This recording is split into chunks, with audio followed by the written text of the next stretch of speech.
ইতিমধ্যে আমি আশপাশের মানুষের কৌতূহলী দৃষ্টি আকর্ষণ করতে সমর্থ হয়েছি। বেশ কয়েকজন আমাকে জিজ্ঞেস করলেন, কি হয়েছে, এখানে দাঁড়িয়ে দাঁড়িয়ে ভিজছেন কেন? আমি তাদের সবাইকে বলেছি, আমাকে নিয়ে মাথা ঘামাবেন না, আমি একজন পাগল মানুষ। মেয়েটির বাড়ির থেকেও হয়তো টেলিফোনে এই বিচিত্র ঘটনার কথা কাউকে কাউকে জানানো হয়েছে। 3টি গাড়ি তাদের বাড়িতে এলো। গাড়ির আরোহীরা রাগী ভঙ্গিতে আমার দিকে অনেকক্ষণ তাকিয়ে বাড়ির ভিতরে ঢুকলেন। রাত 9টা বাজলো। বৃষ্টি এক মুহূর্তের জন্য থামলো না।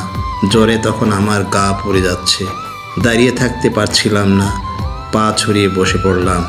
দারোয়ান এসে আমাকে ফিসফিস করে বলল, সাহেব পুলিশ আনতে চাইতেছে। বড় আফা রাজি না। বড় আফা আপনার অবস্থা দেখা খুব কাঁদতাছে, টাইট হইয়া বইসা থাকেন। আমি টাইট হয়ে বসে রইলাম। রাত 11টা বাজলো। ওদের বাড়ির বারান্দায় বাতি জ্বলে উঠল। বসার ঘরের দরজা খুলে মেয়েটি বের হয়ে এলো। মেয়েটির পেছনে পেছনে ওদের বাড়ির সব কজন মানুষ। ওরা কেউ বারান্দা থেকে নামলো না। মেয়েটি একা এগিয়ে এলো, আমার সামনে এসে দাঁড়ালো এবং অসম্ভব কোমল গলায় বলল, কেন এমন পাগলামি করছেন?